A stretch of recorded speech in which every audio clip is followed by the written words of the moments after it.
أعوذ بالله من الشيطان الرجيم بسم الله الرحمن الرحيم يا أيها الذين آمنوا إذا قيل لكم تفسحوا في المجالس فافسحوا يفسح الله لكم وإذا قيل انشزوا فانشزوا يرفع الله الذين آمنوا منكم والذين أوتوا العلم درجات والله بما تعملون خبير.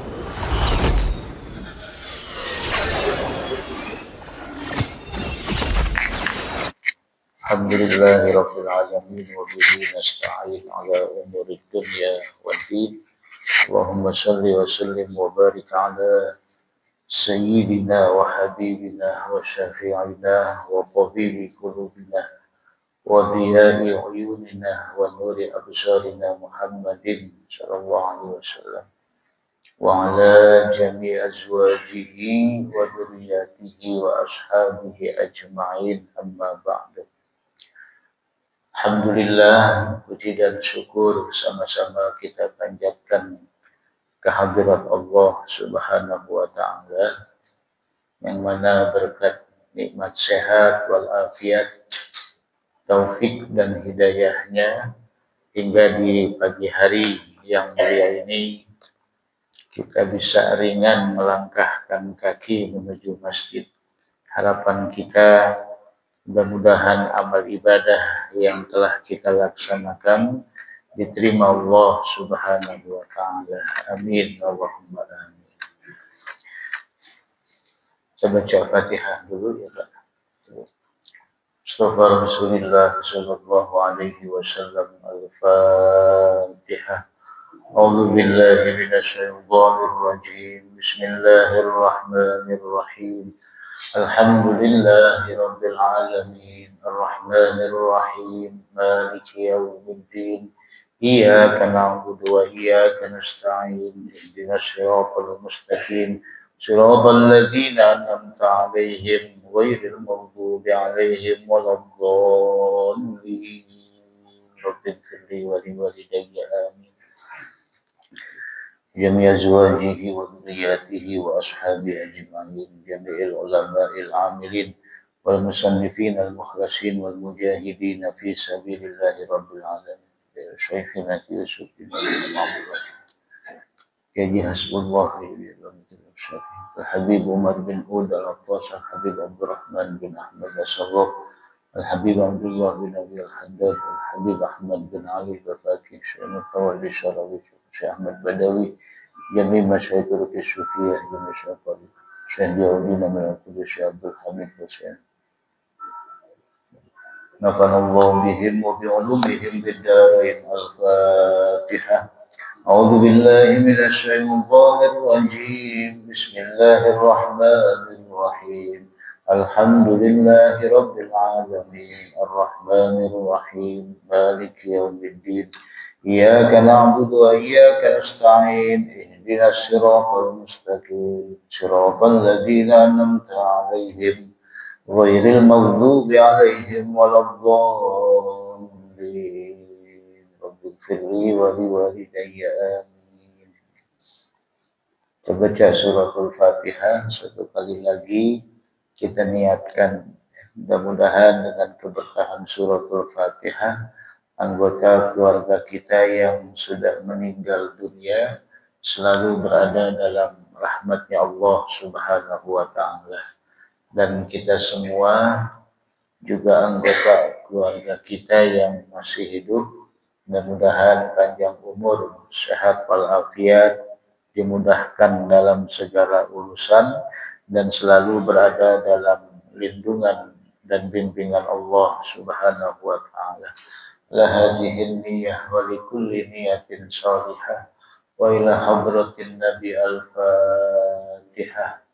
A'udzu billahi minasy syaithanir rajim. Bismillahirrahmanirrahim.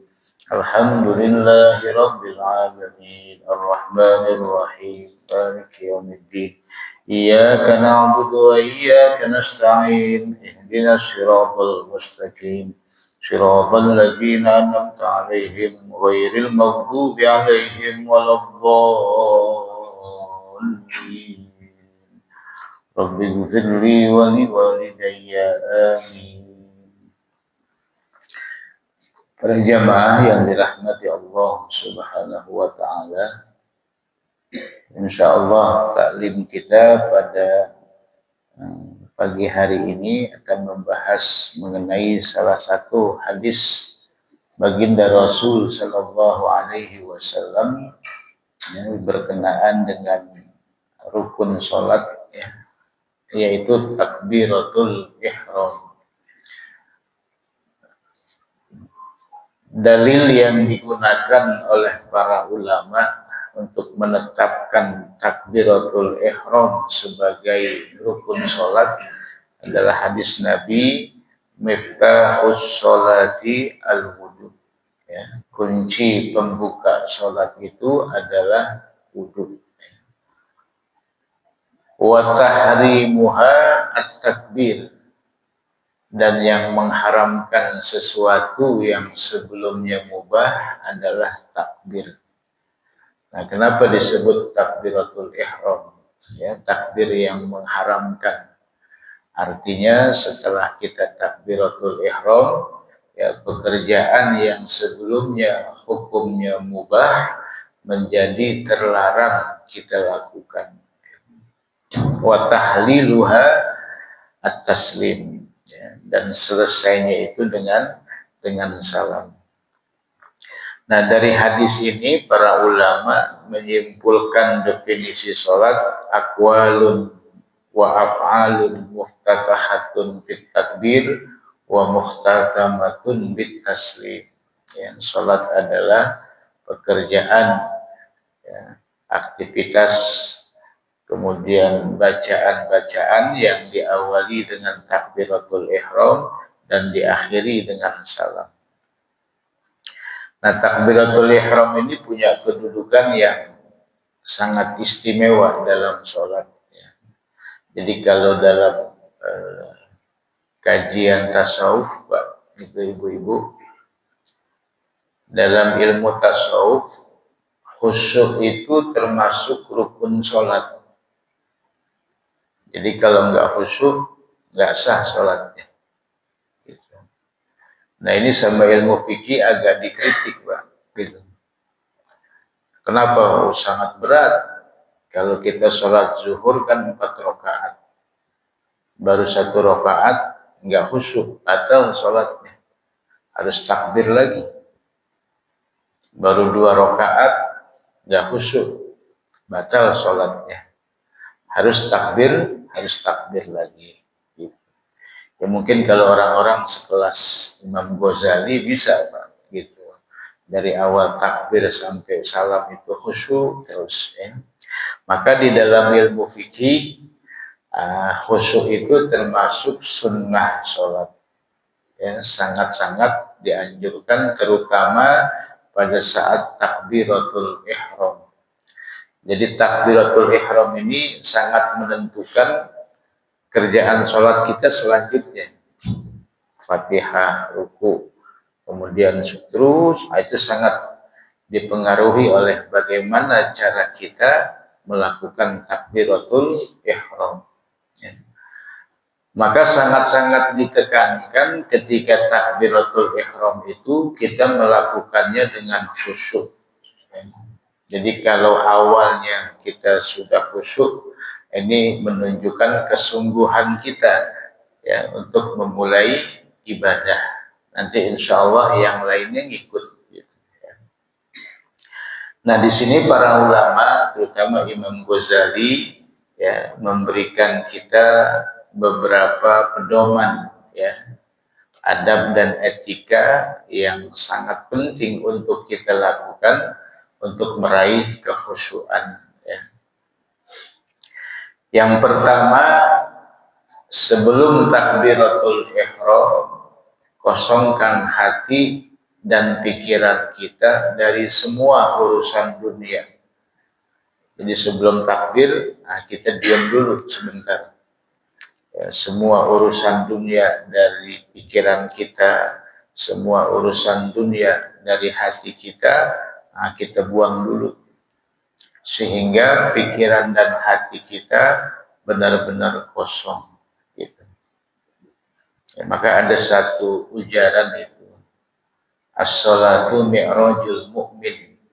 Salat itu adalah mi'rajnya orang mukmin. Maksud di sini mi'raj hati, Pak. Hati kita keluar dari urusan dunia. Kalau Nabi kan mi'rajnya jasmani dan ruhani. Nah, kalau kita mi'rajnya keluar dari urusan dunia. Kemudian yang kedua, setelah kita kosongkan hati dan pikiran kita dari urusan dunia, bayangkan kita sedang ada di hadapan Allah. Nah, kalau ini sulit kita lakukan, turun Pak ke martabat yang lebih rendah. Kita bayangkan kita sholat di samping Rasulullah. Kalau masih sulit kita lakukan, kita gambarkan kita sholat ini di samping guru, ya, di samping guru kita yang sangat kita hormati dan kita muliakan. Nanti ada sebagian saudara kita, nggak boleh tuh katanya, musyrik katanya. Nah, ini nggak paham berarti. Sholat kan belum dimulai. Ya, berarti belum sholat karena belum takbiratul ihram, ya, belum takbiratul ihram. Kita ingat orang tua kita, ingat anak kita, nggak masalah, gitu, ya, karena sholat belum dimulai.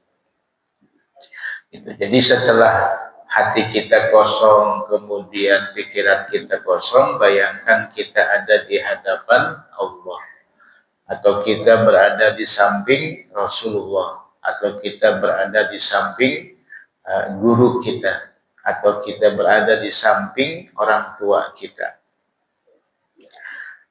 Kemudian yang ketiga, ya, setelah kita bayangkan kita ada di hadapan Allah, nah yang ketiga, bayangkan bahwa sholat yang akan kita laksanakan ini adalah sholat kita yang terakhir. Ya, dimana setelah nanti selesai salam kita meninggal dunia. Ini bisa membantu, ya, meraih kekhusyuan. Contoh nih bapak-bapak, ibu-ibu, kita dikabarin sama malaikat habis sholat maghrib, kita lagi duduk lagi zikir habis sholat maghrib, tahu-tahu malaikat ngasih kabar, nanti ente selesai sholat isya meninggal. Kira-kira kita pulang ke rumah atau di masjid aja Pak? Wah, di masjid aja, zikir aja, baca Quran aja, ya, diajak bisnis juga udah nggak mau, ya. Kalau kita tahu nanti setelah isya kita meninggal. Nah, kalau ini kita tanamkan dalam hati sebelum takbiratul ihram, insya Allah akan mempermudah kita untuk meraih kekhusyuan. Nah, kemudian yang terakhir, ya, meminta pertolongan kepada Allah agar kita dibantu untuk khusyuk di dalam sholat. Jadi Pak, sebelum kita takbir, kita doa, Allahumma ja'alni minal khusyiin. Ya Allah, jadikanlah saya orang yang khusyuk dalam mengerjakan sholat. Sebab khusyuk ini anugerah. Orang yang punya ilmu tentang tata cara sholat khusyuk, itu belum tentu bisa khusyuk. Bahkan orang yang ngajar, kan suka ada pelatihan, ya, pelatihan sholat khusyuk. Kita diajarin tuh Pak, tata cara untuk meraih kekhusyuan. Yang ngajar juga belum tentu bisa khusyuk, gitu.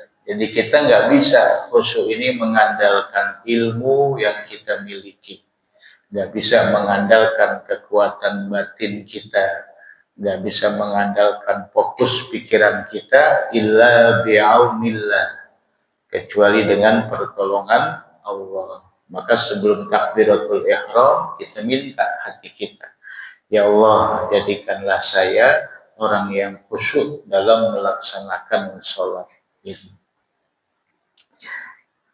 Nah, kemudian ketika sudah masuk ke dalam ritual sholat, nah, kata Imam Ghazali, khusyuk ini ada 3 tingkatan. Yang pertama, hati kita ada bersama jasad melaksanakan sholat.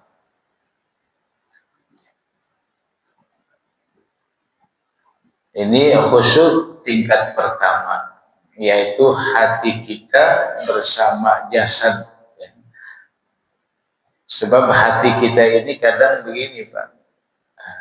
Badan kita ada di dalam masjid, hati kita ada di rumah. Kadang badan kita ada di dalam masjid, hati kita ada di pasar. Ya. Maka oleh para ulama kita dianjurkan sebelum takhir baca kalimat usolli fardhus subhi raka'ataini mustaqbilal qiblati. Apa tujuannya? Memanggil hati gitu. Hati kita yang kadang masih ada di mana-mana, dengan kalimat usolli fardhus subhi kita panggil, sehingga pada saat kita takbiratul ihram Allahu Akbar, hati kita ada bersama jasad. Nah, bagaimana caranya mengikat hati agar enggak keluyuran ketika sholat? Ya. Kadang ketika kita sholat, hati kita ingat kunci mobil, ya, yang kita lupa sebelum sholat. Gitu. Dulu ada, Pak, di zaman Imam Abu Hanifah, ada orang kehilangan kunci rumahnya. Kemudian ngadu ke Imam Abu Hanifah. Imam, tolongin saya, katanya. Kunci rumah saya hilang, saya lupa naruhnya. Kata Abu Hanifah, udah ente sholat. Pas sholat ingat, kuncinya ada di mana. Gitu, ya. Nah, bagaimana caranya mengikat hati? Nah, kata Imam Ghazali, agar hati kita enggak keluyuran ketika kita sholat, hati kita mendengarkan setiap kalimat yang kita baca. Jadi waktu takbir, Allahu Akbar, hati kita mendengarkan takbir yang kita ucapkan. Waktu kita baca Fatihah, Bismillahirrahmanirrahim, Alhamdulillahirabbil alamin. Dengerin aja. Hati kita mendengarkan suratul Fatihah yang kita baca. Waktu takbir ruku. Nah, takbir ruku ini sunnahnya panjang, Pak. Allahu Akbar sampai kita sempurna ruku. Salah satu hikmahnya hati kita mendengarkan tuh, Pak. Allahu Akbar. Nanti waktu sujud sunnah takbirnya panjang sampai dahi kita menyentuh tempat sujud. Allahu Akbar. Nah, hati kita mendengarkan. Insya Allah kalau ini kita lakukan dari awal takbir sampai salam, hati kita selalu mendengarkan kalimat yang kita ucapkan. Insya Allah kita bisa meraih khusyuk tingkat pertama. Waktu tasyahud at-tahiyyatul mubarakah, dengerin aja, hati kita mendengarkan. Kemudian naik ke tingkatan khusyuk yang lebih tinggi, yaitu menjiwai dan meresapi setiap kalimat yang kita baca di dalam sholat. Jadi khusyuk itu bukan kita ngebayangin kita ada di hadapan Allah, bukan ingat surga, bukan ingat neraka. Kalau itu namanya menghayal, gitu. Kalau kita lagi sholat ingat surga, ingat neraka, itu bukan khusyuk. Itu namanya menghayal. Ya. Termasuk kalau kita bayangkan kita ada di hadapan Allah, itu juga menghayal, ya, bukan khusyuk, gitu. Nah, yang disebut khusyuk tingkatan yang lebih tinggi, kita menjiwai kalimat yang kita baca saat kita sholat. Nah, gambaran khusyuk paling gampangnya seperti ini. Kita lagi di luar kota, Pak, misalkan. Kita lagi di Sumatera lah.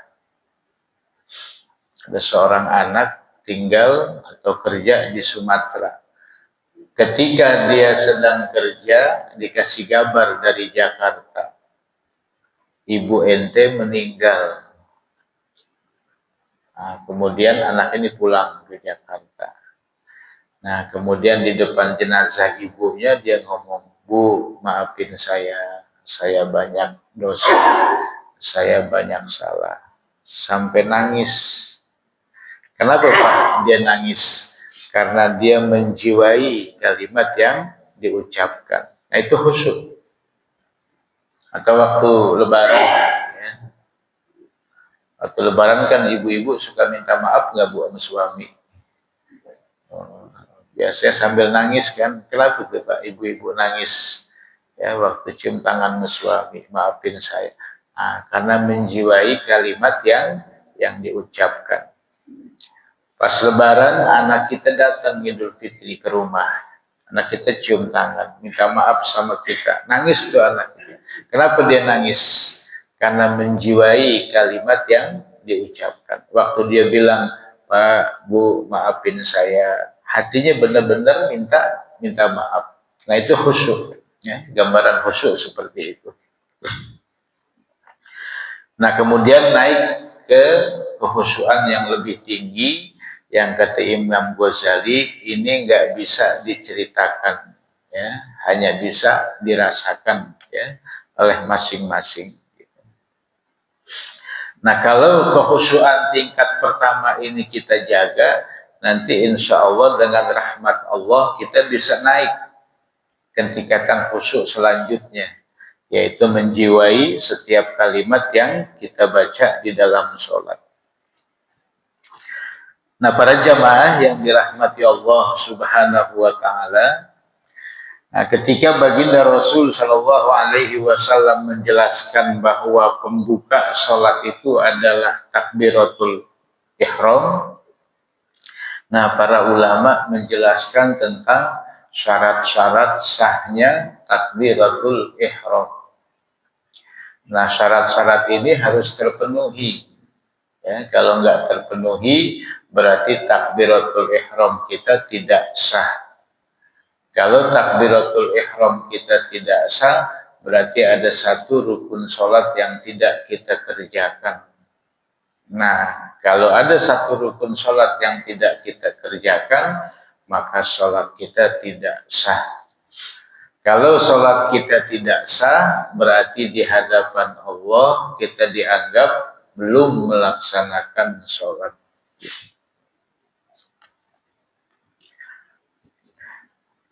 Maka di sini pentingnya kita hadir di majlis ilmu. Ya. Kan pesan Nabi, "Utlubul ilma minal mahdi ilal lahdi."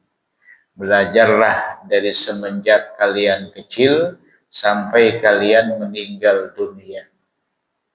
Kalau kita masih terus belajar, masih terus hadir di majlis ilmu, maka kesalahan-kesalahan kecil kita dalam ibadah dimaklumi oleh Allah.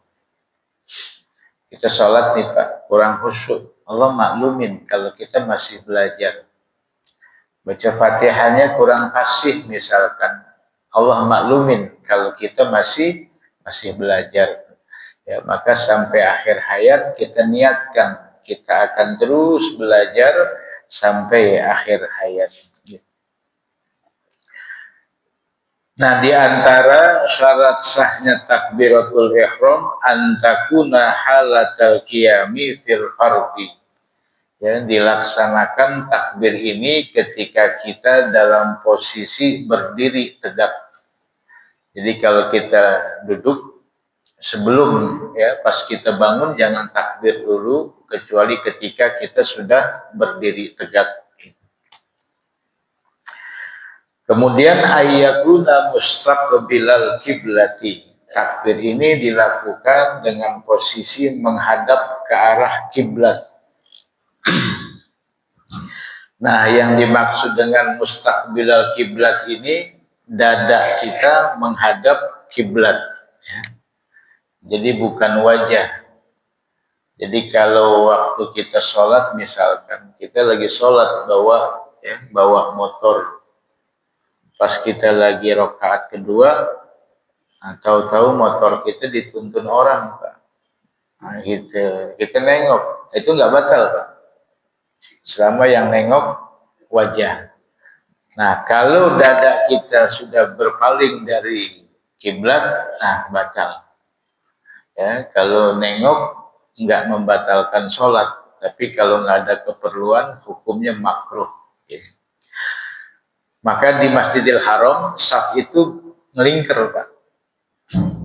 Karena memang harus dada kita harus ngadep kiblat. Gitu. Maka di Masjidil Haram saf itu melingkar, ya. Nggak lurus gitu. Kemudian antakuna bil arabiyyati harus dengan bahasa Arab. Ya. Kenapa? Karena seperti itulah yang dicontohkan oleh baginda Rasul Shallallahu Alaihi Wasallam. Jadi nggak boleh pakai bahasa Indonesia. Ya, Allah Maha Besar, nggak boleh. Atau pakai bahasa Sunda, Allah Maha Agung juga nggak boleh. Ya. Harus dengan bahasa Arab. Kemudian antakuna bilafdil jalalati harus dengan lafaz Allah. Allahu Akbar. Gitu. Nah di sini ada syarat yang pertama tidak boleh tercipta huruf wawu antara hamzah dan huruf lam. Nah, ini suka terjadi pada adik-adik kita yang masih kecil nih Pak. Mereka takbirnya suka begini. Allah, nah nggak boleh tuh. Kalau Allah berarti tercipta wawu antara hamzah dan lam. Maka mesti dibuka mulutnya. Allah, Allah. Jadi nggak boleh ada huruf wawu yang tercipta antara hamzah dan lam lafaz Allah. Kemudian panjang lafzul jalalah tidak boleh lebih dari 7 alif. Jadi nggak boleh begini, Pak. Allah panjang banget gitu. Nah, itu nggak boleh tuh, ya. Lebih dari 7 alif. Kemudian syarat selanjutnya tidak boleh tercipta huruf wawu antara ha lafaz Allah dengan hamzah lafaz akbar. Ini juga sering terjadi pada adik-adik kita yang masih kecil. Mereka suka takbir begini. Allahu Akbar. Nah, nggak boleh itu, Pak. Berarti tercipta tambahan wawu antara ha dan hamzah. Jadi harus tegak hurufnya. Allahu Akbar. Gitu. Ya, nggak boleh tercipta wawu antara hamzah, antara ha lafaz Allah dan hamzah lafaz akbar. Kemudian tidak boleh tercipta huruf ya antara hamzah lafaz akbar dengan kaf. Nah, suka ada Pak orang yang takbir begini. Allahu Akbar. Nah, ada ya tuh Pak tuh timbul. Nah, itu nggak sah. Ya. Allahu Akbar. Nah, berarti setelah hamzah tercipta huruf ya disukun. Nah, itu juga menyebabkan takbirnya nggak sah. Jadi hurufnya harus tegak semua. Allahu Akbar. Kemudian syarat selanjutnya tidak boleh huruf ba-nya dipanjangkan. Allahu Akbar. Nah, nggak boleh itu, Pak. Ya. Jadi akbar dengan akbar, nah itu beda artinya. Kalau akbar, ba-nya dipanjangin, itu maknanya dhau'us syamsi, cahaya matahari. Jadi kalau kita baca Allahu Akbar, berarti artinya Allah adalah cahaya matahari. Nah, nggak boleh itu, Pak. Ya. Kalau diyakini ya bisa kufur. Ya. Kalau kita meyakini Allah adalah cahaya matahari. Kemudian tidak boleh tercipta tasdid di huruf ba. Nah, suka ada yang ini biasanya terjadi pada orang yang terkena penyakit was-was.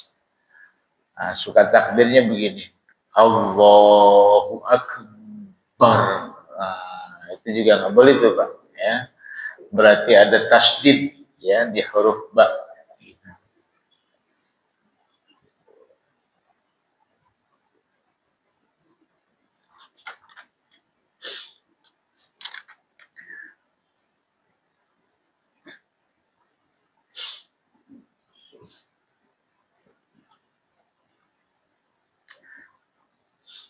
Kemudian mura'atu hurufiha, ya, semua hurufnya harus terbaca sesuai dengan kaidah makhraj. Ya. Bunyi hamzah, bunyi lam, bunyi ha. Ya. Nah, pengucapan lafaz makhraj ini ya bertingkat-tingkat, Pak, ya, kesempurnaannya. Kalau kita suka dengar Imam Sudes ya lagi mimpin sholat tarawih, bacaannya bagus tuh, Pak. Itu ibaratnya bangku ya kayu jati sudah dibentuk, sudah diamplas, sudah dipelitur, cakep gitu. Ya kita minimal kebentuk bangku lah gitu ya. Nggak harus sama persis ya. Belum dipelitur nggak apa-apa. Yang penting kebentuk bangku, bunyi kho-nya, bunyi ha, bunyi qof gitu ya. Gitu. Jadi semuanya harus diucapkan sesuai dengan kaidah makhraj.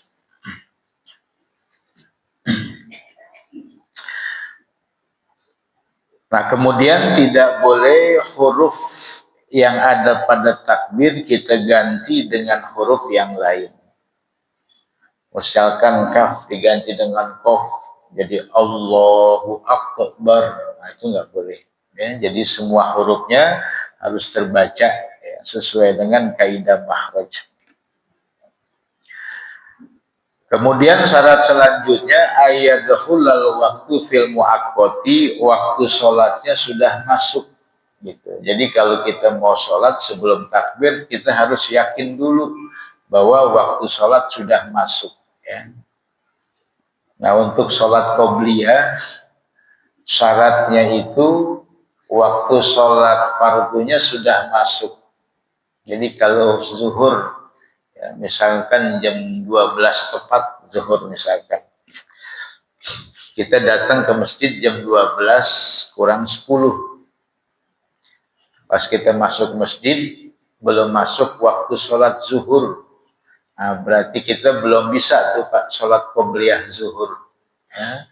Kita bisa kerjakan sholat sunnah wudhu, yang menurut sebagian ulama di antara syaratnya itu anggota wudhu kita masih basah. Ya, kita misalkan habis wudhu nih, Pak, habis wudhu kemudian nerima telepon, ngobrol tuh lama di telepon, ya, sampai 3 menit. Selesai teleponan kita pegang masih basah. Nah, masih boleh tuh sholat ya sunnah wudhu gitu. Kemudian kita bisa kerjakan sholat ya tahiyatul masjid, bisa kita kerjakan sholat tahiyatul masjid. Nanti ketika waktu zuhurnya sudah masuk, nah, baru kita bisa melaksanakan sholat qobliyah zuhur.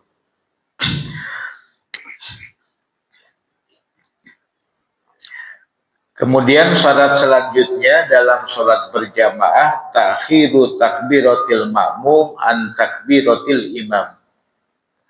makmum tidak boleh memulai takbiratul ihram kecuali imam sudah selesai mengucapkan huruf ra, lafaz akbar.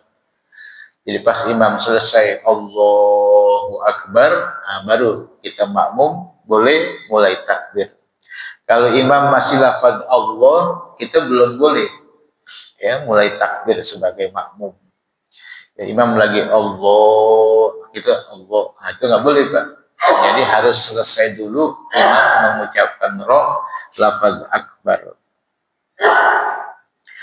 Nah, kita bisa ngucapin takbiratul ihram sebagai makmum setelah imam selesai dari lafaz akbar, itu punya pahala tersendiri. Ya. Kata Nabi, barang siapa yang bisa sholat berjamaah, ya, dan dia takbir setelah imam takbir, nah itu pahalanya beda.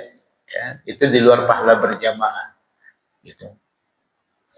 Maka para ulama kalau dia datang ke masjid, Pak, ternyata udah baca Fatihah imam, mereka suka bilang inna lillahi wa inna ilaihi raji'un.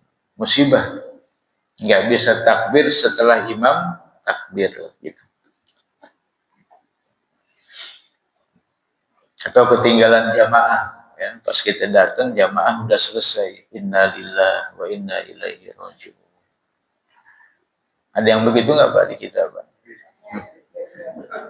Kalau yang begitu ditanya siapa yang meninggal?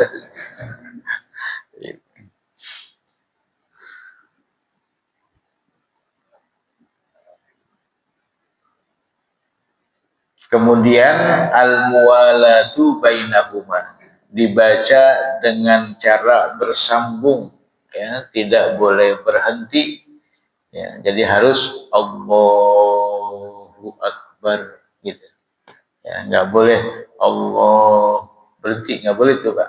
Harus bersambung. Nah, suka ada sebagian saudara kita baca Fatihah begini Pak. Iyyaka na'budu wa iyyaka, berhenti. Nggak boleh tuh Pak. Karena itu bukan saktah di situ. Harus nyambung. Iyyaka na'budu wa iyyaka nasta'in. Jadi nggak boleh berhenti, kemudian nggak ngambil nafas. Nah, itu saktah. Ya. Itu cuma ada di beberapa tempat di dalam Al-Quran. Ya. Ada di surah Yasin. Apa ayatnya saya lupa.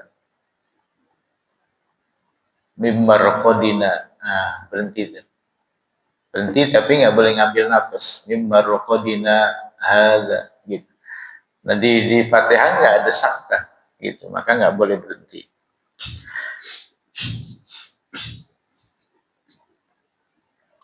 Kemudian antaktarina bin niyati, pada saat takbiratul ihram, disitulah tempatnya niat. Ya. Jadi niat itu adanya pada saat kita takbir Allahu Akbar. Nah, afdolnya semua bagian itu terisi niat. Jadi awal takbir, awal niat, kemudian akhir takbir, akhir niat. Itu afdolnya. Bagaimana kalau waktu ngucapin lafaz Allah, niat belum ada, adanya pas kalimat akbar, itu masih boleh. Atau pas lafaz Allah, niat itu sudah selesai, itu juga boleh. Yang penting masih dalam batas takbiratul ihram.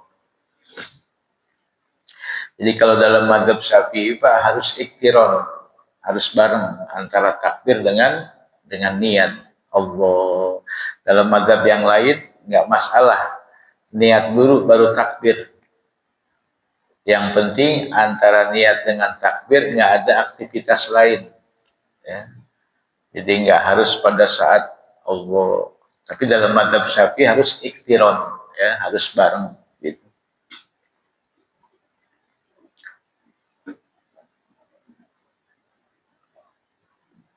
Nanti suka ada saudara kita yang punya paham begini Pak. Kan tadi dari rumah juga udah niat sholat katanya. Gitu. Nah itu mah niat dalam bahasa Indonesia. Kalau bahasa Indonesia, minggu depan saya mau ke Bandung, itu disebut niat.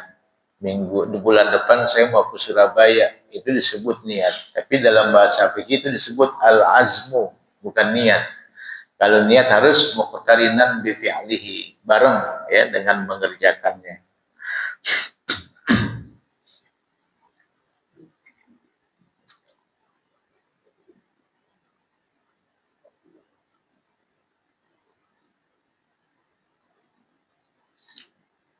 Nah, kemudian yang terakhir, ayyusmi'a nafsahu jami'a hurufiha.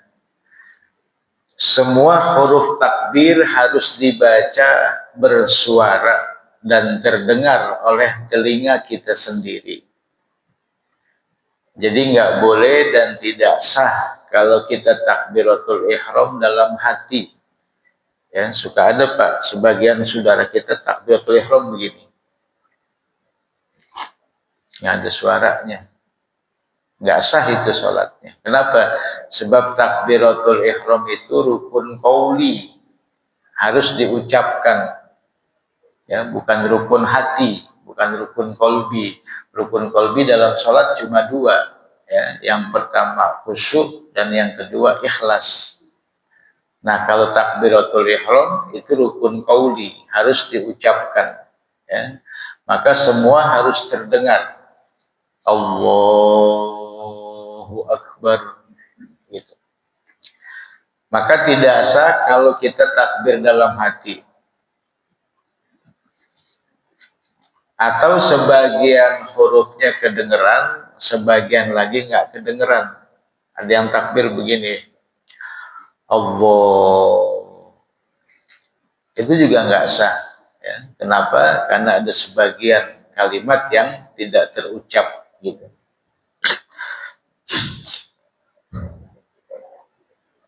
Nah, ketentuan ini juga berlaku dalam membaca suratul Fatihah, baik dalam sholat jahar seperti subuh ataupun sholat zuhur yang sir. Ya, suka ada Pak, sebagian saudara kita kalau sholat zuhur dalam hati baca Fatihahnya, itu nggak sah sholatnya, gitu. Ya.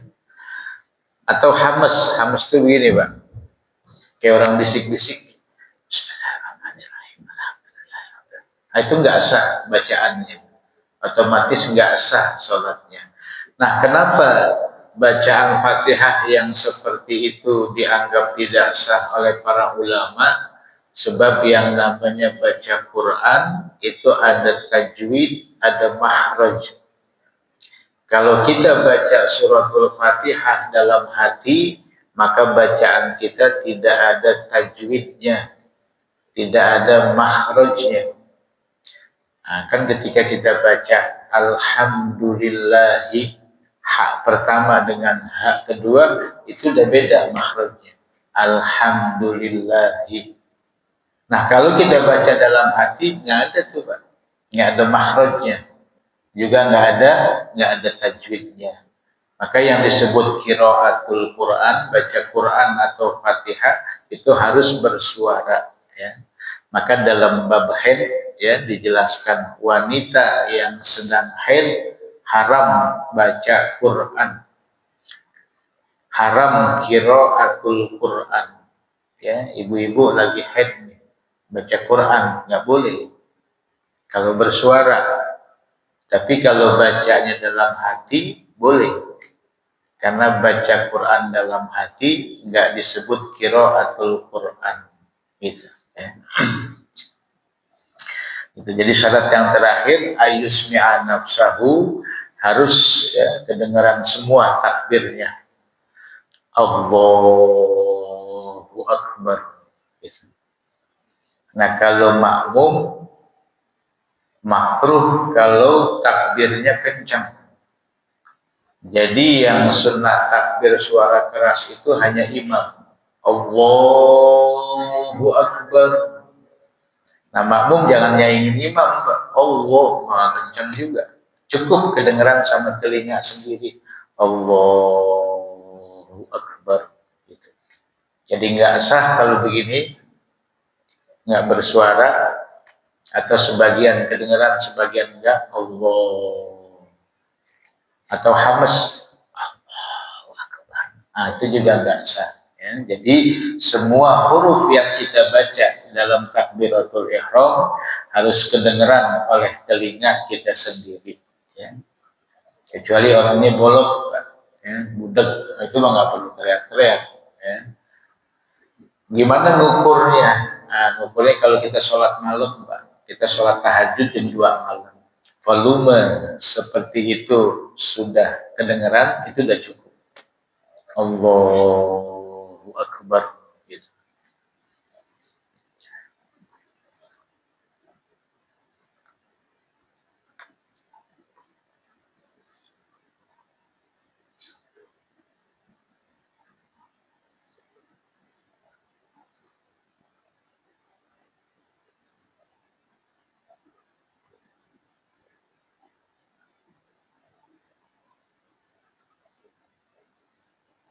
Nah, orang yang cadel nggak boleh jadi imam, ya. Kecuali makmumnya cadel juga. Nah, itu nggak apa-apa, sama-sama cadel, Pak. Ya. Orang bisu nggak boleh jadi imam, kecuali imamnya bisu, ya, makmumnya juga bisu, ya. Satu jenis, ya, itu nggak apa-apa.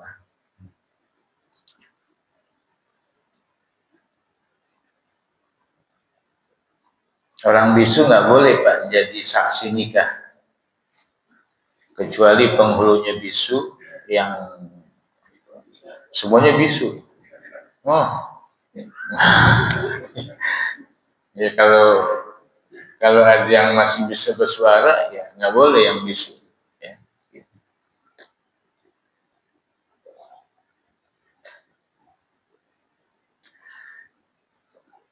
Para jamaah yang dirahmati Allah Subhanahu wa taala, mungkin ini yang dapat kita pahami pada taklim kita pagi hari ini. Insyaallah nanti taklim kita yang akan datang saya ingin bahas ini, Pak. Masalah mandi junub, ya. Ini sangat penting nih, Pak, nih. Ya. Karena kalau mandi junubnya tidak sah, berarti kalau ibu-ibu kan haid itu sebulan sekali. Kalau mandi haidnya nggak sah, berarti sebulan tuh, Pak, sholatnya nggak sah. Ya. Kalau orang laki, mohon maaf, misalkan hubungan seksualnya 2 minggu sekali, habis hubungan seksual dengan istri, mandi nggak sah, berarti 2 minggu. Ya, apa namanya, sholatnya tidak sah. Ini menjadi sangat penting, ya, buat bapak-bapak punya kewajiban untuk mengajarkan istrinya, gitu. Juga mengajarkan anak-anak kita tentang mandi jinabat. Ya. Kalau kita punya anak perempuan, kita ajarkan ke istri kita, nanti istri kita ngajarin ke anak kita yang perempuan.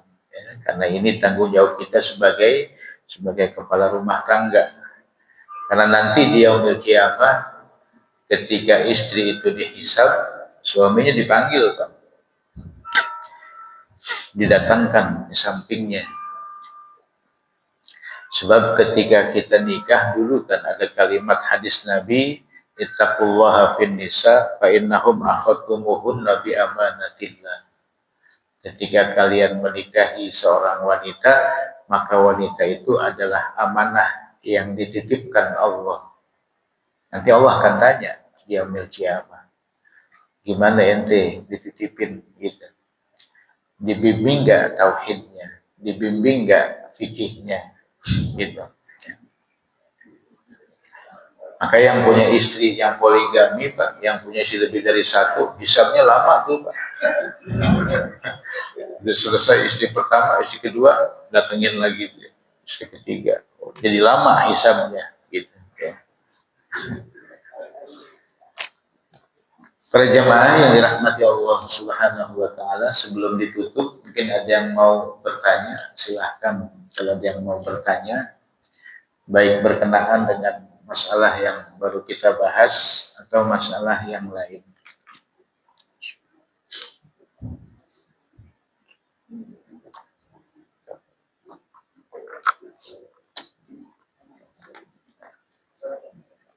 Ayo, Pak.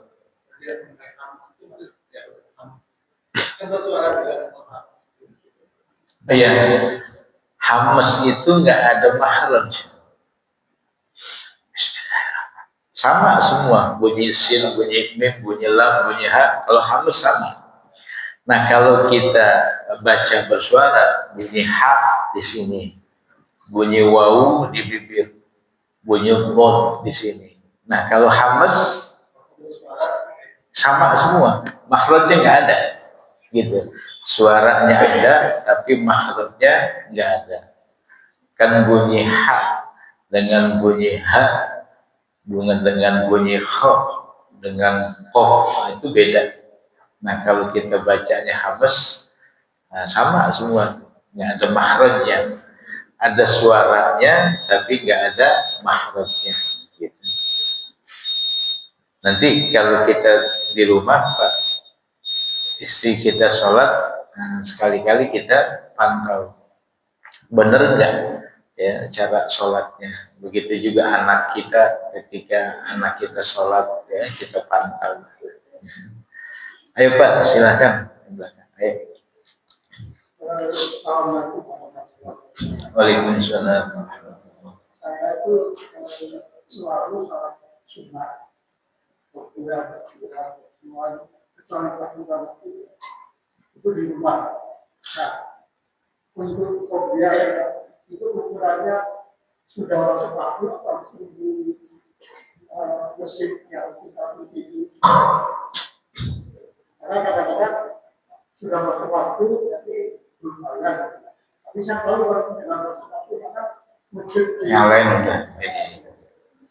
ukurannya di waktu sudah masuk waktu. Iya. Jadi sholat sunnah ini Pak memang sebenarnya afdolnya di rumah, gitu. Ya. Jadi ada hadis Nabi yang menganjurkan kita melaksanakan sholat sunnah itu di rumah, agar rumah kalian juga menjadi tempat ibadah. Ya, dalam hadis Nabi dikatakan wala taj'alu buyutakum qubura. Jangan kalian jadikan rumah kalian seperti kuburan. Nggak ada yang sholat di situ, nggak ada yang baca Quran. Jadi memang afdolnya kita sholat qobliyah ba'diyah itu di rumah. Gitu. Nah, qobliyah ini patokannya sudah masuk waktu sholat, bukan sudah azan, tapi sudah masuk waktu sholat. Azan nggak bisa jadi ukuran Pak. Siapa tahu berbot ya kelupaan naruh kunci, ya, dilupa apa namanya kunci speaker di mana gitu. Nah, terutama nih waktu puasa Pak, jangan berpatokan kepada azan masjid. Ya. Kenapa? Karena ya kadang suka ada jeda waktu tuh. Ya, maka ketika sudah imsak bagusnya berhenti. Gitu. Ya. Jadi tadi ya, afdolnya kita sholat sunnah itu di rumah.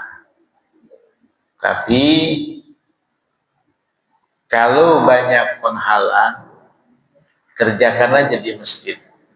Contoh, habis selesai sholat zuhur, sholat ba'diyah. Saya mau di rumah sholat ba'diyahnya boleh. Pas sampai rumah ada tamu Pak. Gitu. Pas sampai rumah ada anak kita bawa makanan. Ya, akhirnya pas sampai rumah handphone kita bunyi,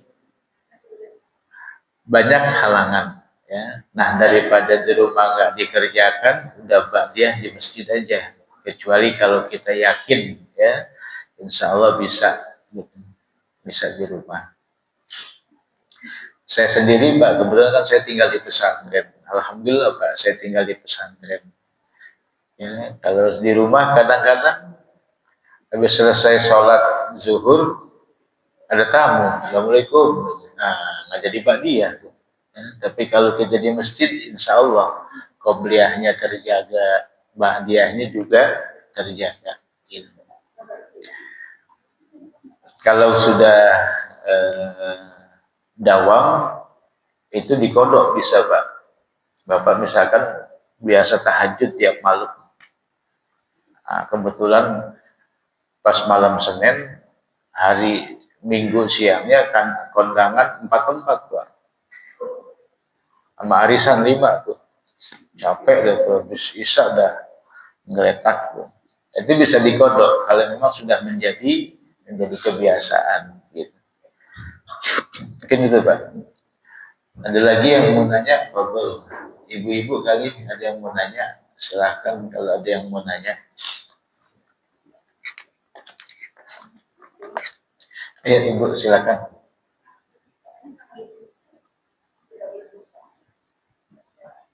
Apa? Oh, jadi yang dimaksud jadi gini, ada sholat jahar, ada sholat sir. Yang dimaksud dengan sir seperti sholat zuhur dan asar, suara kita hanya kedengeran oleh telinga kita sendiri. Itu maksud sir. Jadi sholat zuhur bukan berarti dalam hati. Ucapan kalimat takbir kita, fatihah kita, tasyahud kita, salam kita, itu hanya kedengeran sama telinga kita sendiri. Nah kalau sholat jahar seperti maghrib, suara kita kedengeran sama orang lain. Jadi yang dimaksud dengan sir, itu bukan berarti baca dalam hati, tapi kalimat yang kita ucapkan, suara kita hanya terdengar oleh telinga kita sendiri. Banyak di contoh di salam tuh Pak. Ya mungkin imamnya nggak belajar fikih mungkin. Ketika dia salamnya begini, assalam. Nah itu nggak sah itu. Ya, yang menjadi rukun sholat sampai mim lafaz alaikum, assalamualaikum. Nah, sampai situ rukun sholat. Warahmatullahi wabarakatuh. Nah, itu sunnah. Ya. Jadi harus bersuara assalamualaikum warahmatullahi gitu. Nah kalau perempuan jangan bersuara keras gitu, ya. Jangan bersuara keras. Mungkin itu ya. Jadi kesimpulannya yang dimaksud sholat sir itu kalimat yang kita ucapkan kedengeran sama telinga sendiri. Ayo Pak, ayo silakan. Waalaikumsalam warahmatullahi.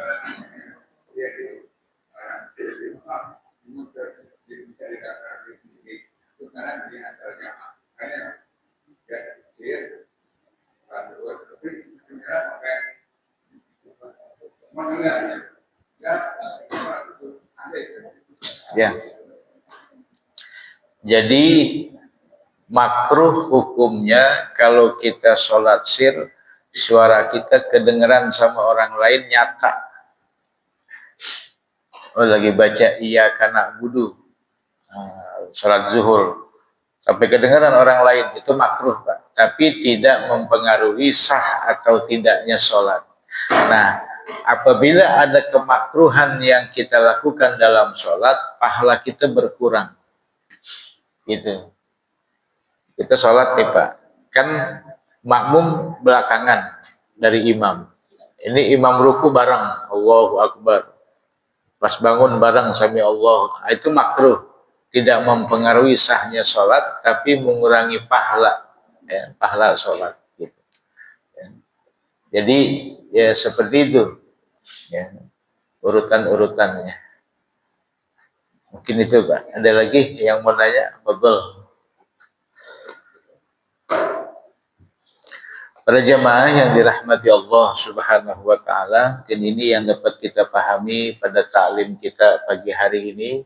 Mudah-mudahan apa yang kita baca, apa yang kita pelajari ada manfaatnya. Lebih kurangnya saya mohon maaf. Assalamualaikum warahmatullahi wabarakatuh.